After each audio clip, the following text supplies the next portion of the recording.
लाईटच्या तारा वरनं माझ्या इथनं जमिनीतनं अंडरग्राउंड केबल टाकल्यात, जाऊन बघा, मी खोटं नाही सांगत. अरे बीडकरांनो, आता तुम्हाला राग येऊ द्यात, मी आता चांगल्या पद्धतीनं तुम्हाला श्रीमती पारवे प्रेमलता दादासाहेब ह्या सेवानिवृत्त नायब तहसीलदार आहेत, त्यांनी नायब तहसीलदार म्हणून काम केलंय. प्रशासन कसं चालवायचं त्यांना माहिती आहे. ती आपली लाडकी बहीण आहे, बाकीच्या लाडक्या बहिणी इथं बसल्यात, काही माझी पुरुष मंडळी इथं बसली, तिथे लाडक्या माझ्या बहिणी आहेत. हे बांधव तुमचा कारभार चांगला करतील. 53 लोक आहेत. उद्याच्याला काम नाही चांगलं केलं तर महिन्याला मी आढावा बैठक घेईल. कोण चुकत असेल तर त्याला समजावून सांगेल की बाबा का चुकतोय, तुझ्यावर जबाबदारी आहे त्या प्रभागाची, त्या वॉर्डाची. स्वच्छता झाली पाहिजे, रोजच्या रोज शहर झाडलं पाहिजे. अरे बीड शहर रोजच्या रोज झाडलंही जात नाही. मी आत्ता विचारलं पाणी कधी येते, म्हणले दादा 8-10 दिवसांनी पाणी येते. अरे पट्टे, 15 दिवसाला पाणी, आणि असल्या लोकांच्या पाठीशी तुम्ही उभं राहता.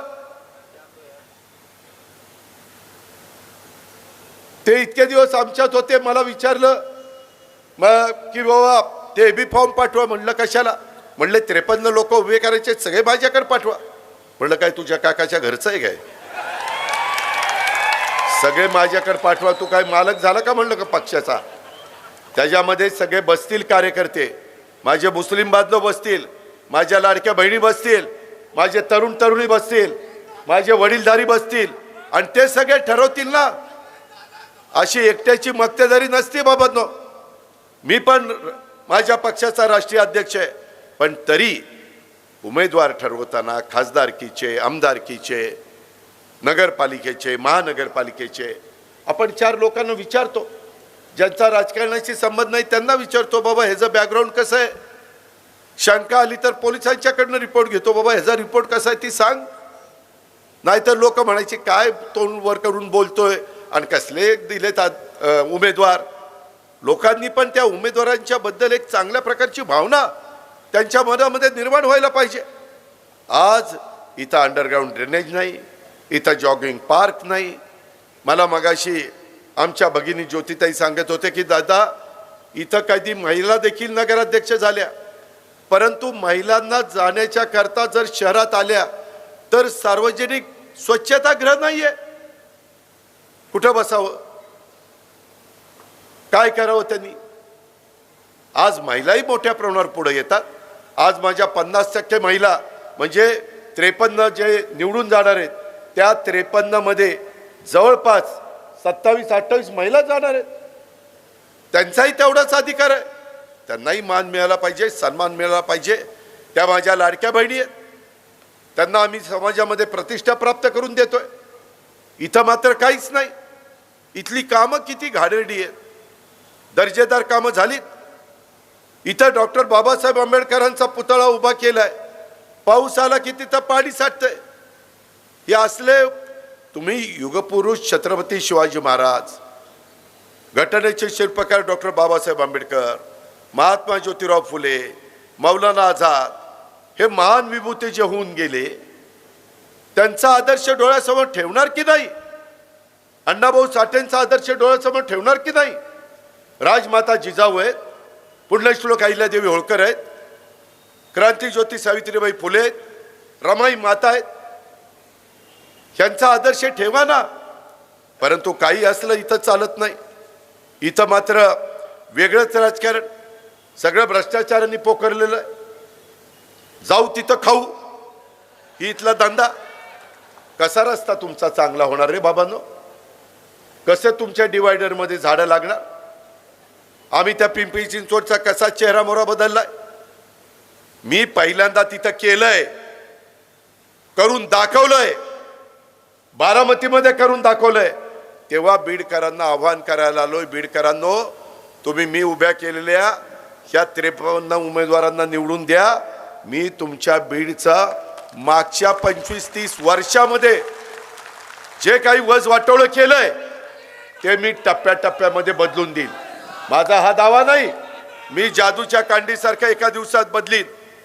मी बदलीन, टप्प्याटप्प्याने बदलीन.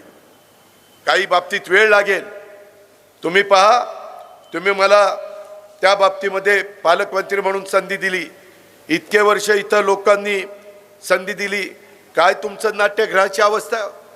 नाट्यगृहामध्ये खुर्ची तिथं धड आहे का? तिथं बसायला जागा आहे का? नाटक बघायचं म्हटलं तर काय बघायला लागेल? त्याला आता 8.5 कोटी रुपयाचा निधी दिला का? तर माझ्या बीडकरांना चांगल्या प्रकारचे कार्यक्रम घेता आले पाहिजे, नाटक तिथं बघता आले पाहिजे.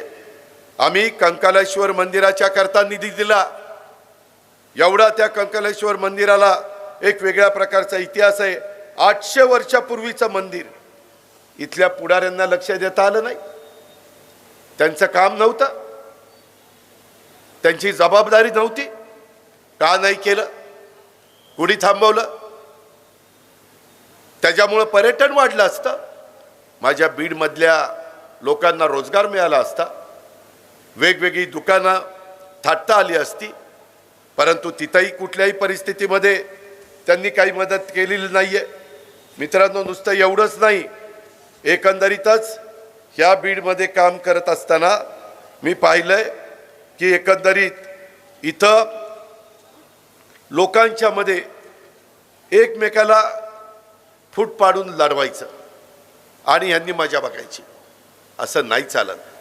जातीय सलोखा ठेवून सर्वांगीण विकास करायचा असतो, नुसता विकास करायचा नसतो. प्रत्येक घटकाला वाटलं पाहिजे की खरोखरीच हे बोलतात तसं आमचाही विचार करताय, आमच्याही कच्च्या बच्च्यांचा विचार करताय. तशा पद्धतीनं आपल्याला सगळ्यांना पुढे जायचंय. मित्रांनो, तुम्ही मला सांगा, तुम्ही मला पालकमंत्री केल्यानंतर मी CIIT एक महत्वाकांक्षी 200 कोटी रुपयाचा प्रकल्प हा इथं माझ्या बीडमध्ये आणलाय. त्याचं काम त्या ठिकाणी सुरू होतं आहे. दरवर्षी 7,000 कुशल कामगार आपण बीडमधनं तयार करणार आहोत आणि ह्याच्यामध्ये त्यांना कुठं ना कुठं रोजगार मिळणार आहे, त्यांच्या हाताला काम मिळणार आहे, कारण ते कुशल कामगार आहेत. अकुशल कामगारांना काम मिळत नाही, म्हणून आम्ही कुशल कामगार करणार आहे. प्रत्येक जिल्ह्यामध्ये ते CIIT आम्ही करतोय. आता आपल्या गडचिरोलीला केलेलं आहे, माझ्या पुण्यात काम चाललंय, आमच्या रत्नागिरीला काम चाललंय, ठाण्याला काम चाललंय, त्याच्यामध्ये नांदेडला मंजूर केलंय, संभाजीनगरला मंजूर केलंय, बीडला मंजूर केलंय. हे केलं पाहिजे. नुसती भाषणं करून किंवा पद घेऊन चालत नाही. लोकांच्या प्रश्नामध्ये लक्ष घालून लोकांच्या अडचणी सोडवण्याच्या करता सत्तेचा वापर केला पाहिजे. सत्ता येत असते, सत्ता जात असते. ताम्रपट घेऊन कुणीच जन्माला आलेलं नाहीये. आम्हाला माहिती आहे कधी ना कधी आम्हालाही तिथपासून बाजूला जावं लागणार आहे. परंतु जोपर्यंत आम्ही आहोत तिथं बसलोय तोपर्यंत आम्ही लोकांचे प्रश्न सोडवणार. सकाळी 6ला उठून आम्ही काम करतोय. इथं कोण सकाळी उठतं, कोण काम करतं? मी तिथं वेगवेगळ्या क्रीडांगणावर लोक खेळत असतात, फिरत असतात. त्यांना विचारलं काय केलं पाहिजे, काय नाही केलं पाहिजे. मित्रांनो, इतके दिवस, किती वर्ष इथल्या पुढाऱ्यांनी सांगितलं, किती खासदार होऊन गेले, मला खासदार करा, मी रेल्वे चालू करणार. एकाने तरी केली? आम्ही पालकमंत्री झाल्यानंतर तुमची बीड टू अहिल्यानगर रेल्वे सुरू केली की नाही? आता परळीपर्यंत न्यायची, त्याच्यानंतर पुण्यापर्यंत न्यायची आणि नंतर मुंबई दाखवायची बीडकरांना तिथपर्यंत. कारण सगळ्यात स्वस्त प्रवास हा रेल्वेचा आहे. माझ्या गोरगरिबांना तिथं जाता येता आलं पाहिजे. त्याच्यातनं ज्यांच्यात कर्तृत्व आहे, ज्याच्यातनं एक चांगलं काम करायची जिद्द आहे, त्याला देखील देशाची आर्थिक राजधानी मुंबई तिथं जाऊन त्याला तिथं स्वतःच्या पायावर उभं राहता आलं पाहिजे. आज किती वर्ष आम्ही दुसऱ्याच्या कारखान्यावर जाऊन ऊस तोडायचा. इथल्या पुढाऱ्यांना वाटलं नाही अरे आपण इथलं पुढारपण करतोय आणि आपली लोक जाऊन 6-6 महिने दुसऱ्याच्या ठिकाणी जात आहेत आणि तिथं ऊस तोडतायत. काय त्या मुलांनी शिकावं, कुठल्या शाळेत जावं? त्यांच्याकरता आता मी हॉस्टेल बांधतोय. का तर त्यांना दर्जेदार शिक्षण मिळालं पाहिजे. त्यांचा हक्क आहे, त्यांचा अधिकार आहे. त्या पद्धतीनं आपण पुढे जातोय.